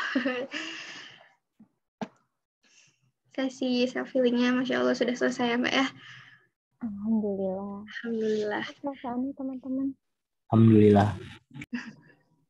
Gimana teman-teman perasaannya setelah melakukan praktek self healing? Sudah sedikit lebih lega atau gimana? Oke. Maaf ya, tadi ternyata suaranya lebih kecil ya daripada suara videonya ya. Iya, di awal-awal iya Mbak. Tapi gak apa-apa, mungkin ke sana-kesananya alhamdulillah bisa terdengar. Ini dari Mbak Jemi Rahayu, lega katanya alhamdulillah, Masya Allah. Oke. Nah, semoga teman-teman tetap bisa berproses lagi ya di rumah ya, melakukan self healing di rumah ya. Amin, amin, ya Allah, amin. Oke teman-teman semuanya, semua sesi alhamdulillah sudah kita laksanakan, mulai dari penyampaian materi, sesi tanya jawab, yang alhamdulillah juga rame banget, dan tadi sesi self healingnya juga Masya Allah bikin kita lega, bikin kita sedikit, dan nggak sedikit sih, mungkin ya bikin kita lebih menyadari bahwa di dalam diri kita tuh ada inner child yang terluka, dan kita perlu untuk memvalidasi perasaan kita dan rasa luka kita supaya bisa sembuh gitu ya nantinya. Oke teman-teman semuanya, mungkin karena kita juga sedihnya harus sudah berpisah nih teman-teman semuanya, jadi untuk menutup acara webinar kali ini saya ingin mengutip quotes dari materinya Mbak Syafira tadi, bahwa seseorang dikatakan dewasa ketika mereka menyadari dan menerima masa lalu, memahami kebutuhan inner child-nya, serta bertanggung jawab untuk memenuhinya tanpa bergantung ataupun menyusahkan orang lain. Jadi teman-teman semangat terus, Masya Allah. Ini ilmu yang sangat bermanfaat, jangan diendapkan sendiri, pastikan teman-teman untuk senantiasa mengamalkan ilmu yang sudah kita dapatkan di siang dan sore hari ini. Terus share materinya ke teman-teman, ke kerabat, ke keluarga semuanya, share di grup, share di WhatsApp, semuanya di Facebook. Pokoknya jangan diendapkan sendiri, pastikan kita semua bersama-sama meningkatkan kualitas kesehatan mental kita, dan pastikan orang-orang di sekitar kita juga semakin aware akan pentingnya dan urgensi kesehatan mental. Oke teman-teman semuanya, mungkin sampai di sini saja perjumpaan kita kali ini. Sebelum sesi dokumentasi, mungkin ada sedikit closing statement dari Mbak Syafira. Oke, closing statement. Teman-teman di sini semua berhak bahagia. Masa kecil memang tidak bisa kita ubah ataupun kita hapus. Yang bisa kita lakukan adalah menerimanya, memaafkannya, dan mensyukuri masa-masa itu. Sekian saja. Terima kasih banyak teman-teman di sini sudah hingga akhir menemani saya dan Mbak Nurul ya di sini dalam berproses. Mohon maaf jika banyak yang masih ada kekurangannya. Oke, Masya Allah. Terima kasih banyak Mbak Syafira dan juga teman-teman semuanya yang sudah hadir. Untuk kegiatan dokumentasi, selanjutnya saya serahkan kepada MC. Saya Nurul Aziza, pamit undur diri. Wabillahi taufiq wal hidayah. Wassalamualaikum warahmatullahi wabarakatuh. Waalaikumsalam warahmatullahi wabarakatuh. Terima kasih kepada Kak Nurul Aziza selaku moderator, dan juga pastinya terima kasih banyak kepada Kak Syafira Putri. Masya Allah, materinya benar-benar sangat, seperti yang disampaikan Kak Nurul juga ya tadi, sangat relate gitu. Jadi banyak sekali tentu saja yang bisa kita petik dari acara hari ini, dari pemaparan materi Kak Syafira yang telah hadir di tengah-tengah kita dan diskusi tentang bagaimana, mungkin saya mengutip juga dari penyampaian Kak Syafira tadi, bagaimana inner child bisa menjadi penghambat atau justru pendorong untuk kita berkembang, tergantung bagaimana kita menyikapinya. Maka dari itu, menyadari dan melakukan koneksi dengan inner child kita memungkinkan kita untuk bisa menemukan akar permasalahan yang terjadi ketika kita dewasa. Kira-kira begitu review singkatnya tentang materi yang disampaikan oleh Kak Syafira Putri pada hari ini. Baik, seperti yang sudah disampaikan oleh Kak Nurul juga tadi, saya mewakili dari panitia pelaksana ingin mengajak kepada hadirin sekalian untuk bisa menyalakan kameranya dulu nih, untuk bisa melakukan sesi dokumentasi. Oke, mungkin boleh teman-teman semua yang di sini menyalakan kameranya, yang memungkinkan untuk menyalakan kameranya. Oke. Mungkin minta tolong untuk operator bisa melakukan dokumentasi, silahkan. Oke, baik teman-teman semua. Saya mulai melakukan dokumentasi ya.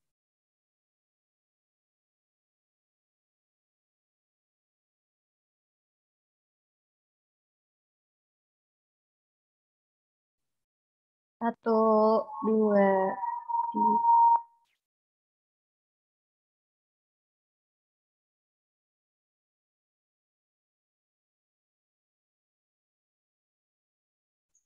Baik, sudah Kak Lala. Terima kasih.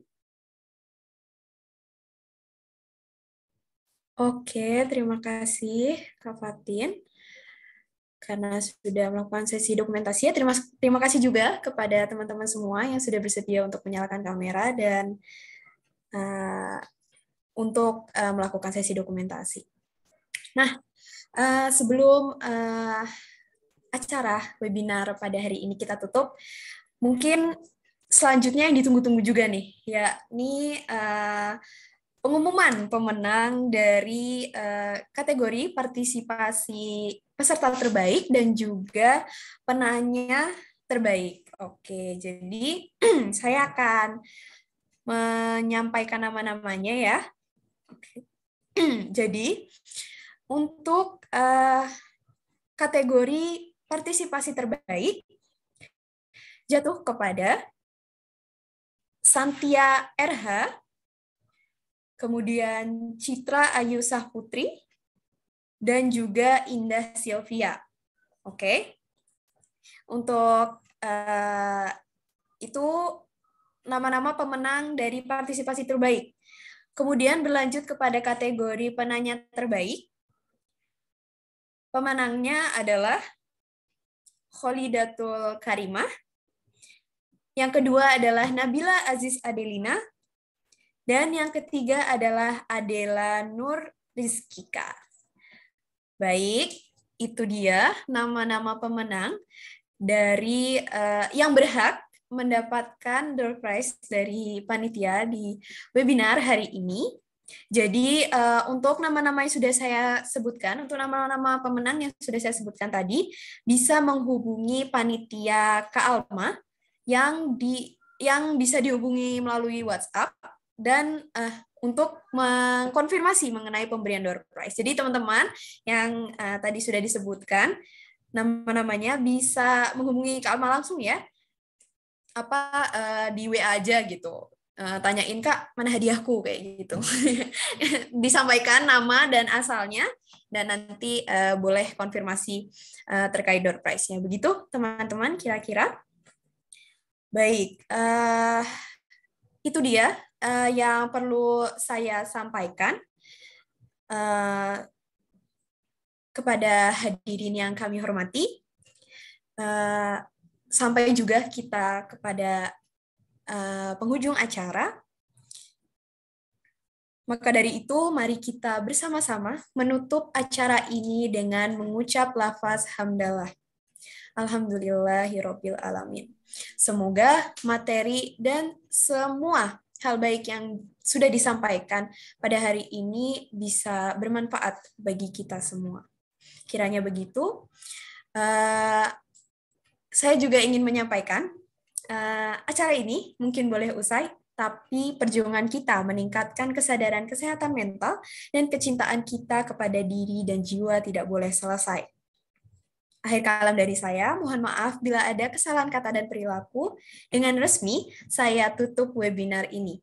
Wabillahi taufiq wal hidayah. Wassalamualaikum warahmatullahi wabarakatuh.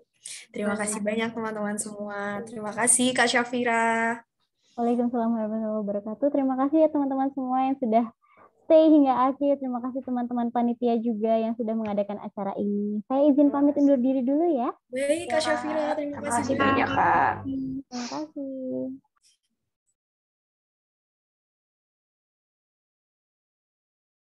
Terima kasih juga kepada teman-teman semua. Terima kasih banyak.